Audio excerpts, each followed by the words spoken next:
আসসালামু আলাইকুম ভিউয়ার্স। সরিষার তেলের ভিতরে পেঁয়াজ কুচি, পেঁয়াজটা ভালোভাবে ভেজে নেওয়ার পরে কিছু মশলা তেলের উপর ছেড়ে দিয়েছি। রসুন বাটা, আদা বাটা,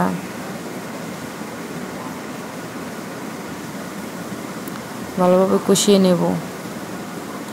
যেহেতু রাজহাঁসের মাংস রান্না করব, মাংস রান্না করতে গেলে রাজহাঁসের মাংস দেখতে কত টকটকে লাল,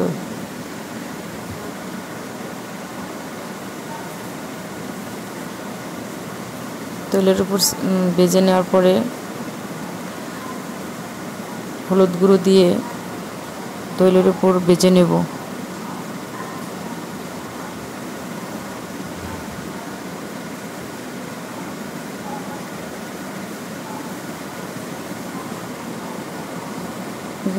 কিছু নেড়ে চেড়ে মাংসটা কষিয়ে নেব।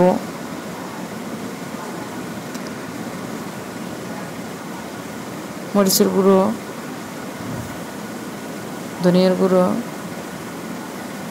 জিরার গুঁড়ো একসাথে দিয়ে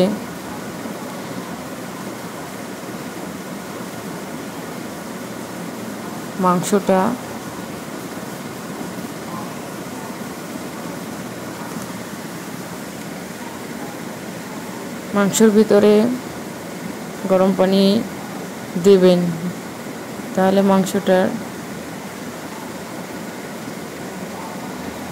তাড়াতাড়ি সিদ্ধ হবে,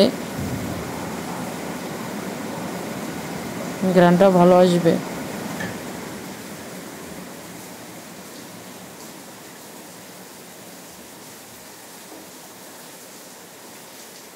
মাংস রান্না করার সময়